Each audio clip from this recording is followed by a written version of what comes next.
Bikin kaget, tim hukum PDIP minta Gibran tidak dilantik jadi wakil presidennya Prabowo Subianto.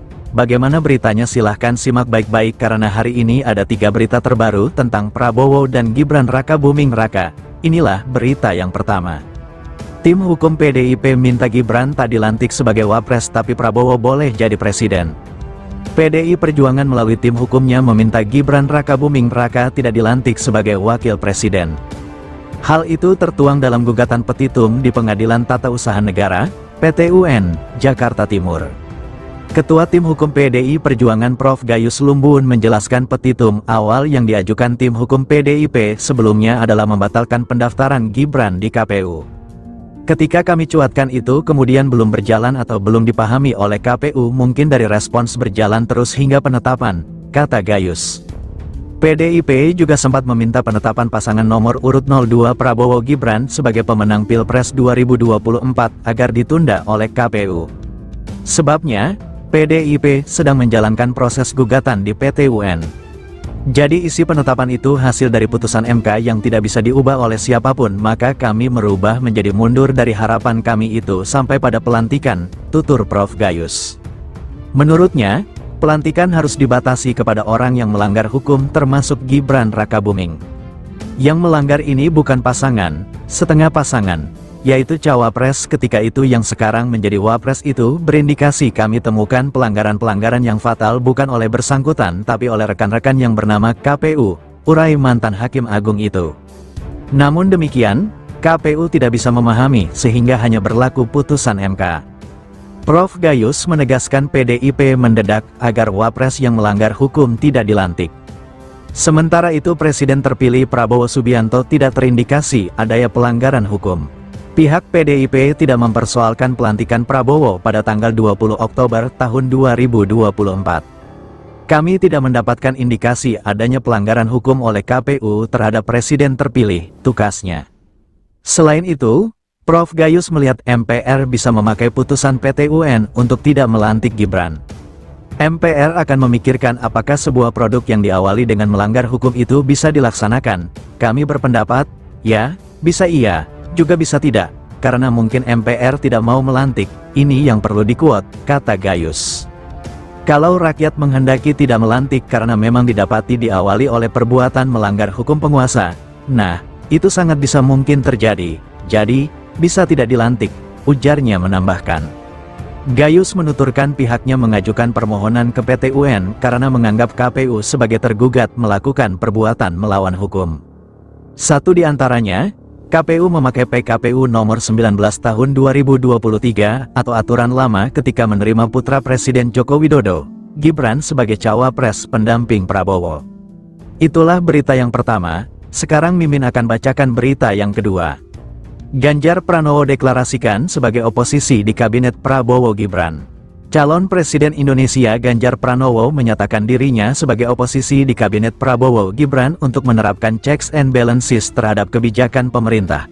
Pertama-tama saya menyatakan tidak akan bergabung dengan pemerintahan ini, kata Ganjar Pranowo saat acara Halal Bihalal TPN Ganjar Mahfud di Rumah Selamatan, Jalan Tuku Umar nomor 9, Jakarta, Senin. Tetapi saya sangat menghormati pemerintah ini dan kami akan melakukan kontrol dengan baik. Meski begitu, dia tetap menghormati pemerintahan baru, ucap Ganjar Pranowo. Ganjar pun menegaskan, dirinya tidak akan pernah berhenti mencintai negeri ini.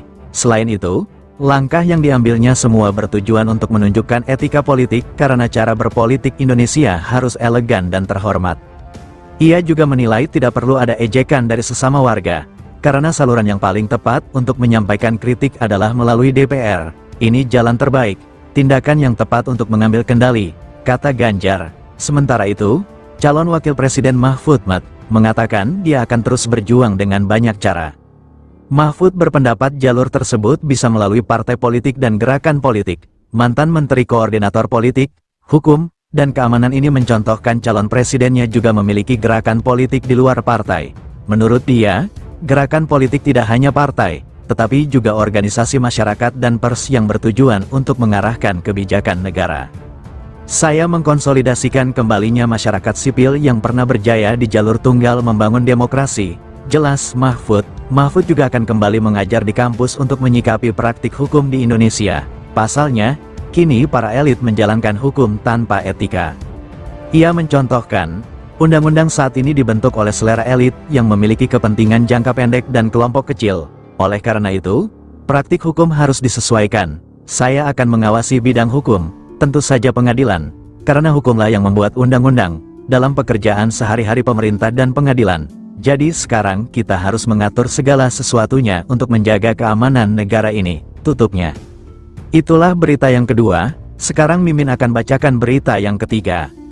Makan siang gratis masuk program 100 hari kerja Prabowo Gibran setelah dilantik, prioritas daerah 3T.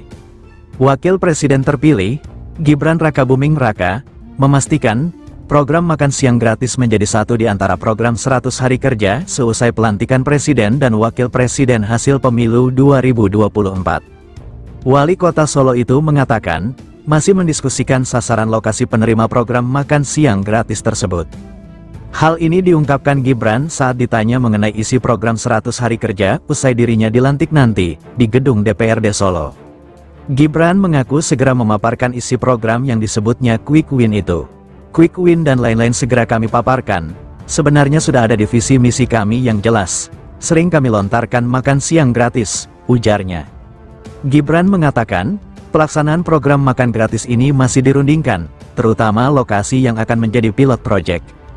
Putra sulung Presiden Jokowi itu mengatakan bahwa untuk program makan siang gratis mencakup area yang difokuskan di wilayah 3T, yakni tertinggal, terdepan, dan terluar. Gibran memastikan langsung bekerja seusai dilantik Oktober nanti. Nama-nama menteri juga sedang digodok untuk mendukung 100 hari kerja Prabowo Gibran. Gibran membenarkan sejumlah partai politik telah mengajukan nama-nama terbaik untuk masuk dalam kabinet Prabowo Gibran di pemerintahan nanti. Terkait nama, Gibran menegaskan bahwa keputusan terkait nama menteri berada di tangan Presiden terpilih yakni Prabowo Subianto. Banyak menteri profesional, nanti ya, kalau urusan kabinet dan nama menteri itu keputusan di Presiden terpilih, Pak Prabowo, kata dia. Berita selanjutnya, Mahfud MD ngaku tak ada tawaran gabung pemerintahan Prabowo Gibran. Mantan calon wakil presiden nomor urut 3, Mahfud MD mengaku belum ada tawaran untuk bergabung dalam pemerintahan Prabowo Subianto, Gibran Rakabuming Raka. Enggak ada, kata Mahfud di posko Teuku Umar, Menteng, Jakarta. Mahfud mengatakan akan terus berjuang meskipun dirinya bersama Ganjar Pranowo tak terpilih dalam Pilpres 2024. Saya masih terus berjuang, politik itu sangat luas, ada yang lewat parpol, ada yang lewat gerakan politik, nah gerakan politik itu bisa dilakukan di partai seperti Mas Ganjar, ujarnya. Sementara, Ganjar memastikan tak akan bergabung dalam pemerintahan Prabowo Gibran. Ganjar mengatakan meskipun tak bergabung, dirinya akan mengawal pemerintahan Prabowo Gibran. Untuk mencintai Republik ini, kita akan mengawal dengan cara lain dan saya tidak akan bergabung di pemerintahan ini, ucapnya. Meski tak bergabung, mantan Gubernur Jawa Tengah ini menyebut dirinya tetap menghormati pemerintahan Prabowo Gibran. Politiknya ada, cara berpolitik yang benar tidak mesti dengan cara keras dan semua sama-sama terhormat tidak perlu saling mencibir, tutur Ganjar.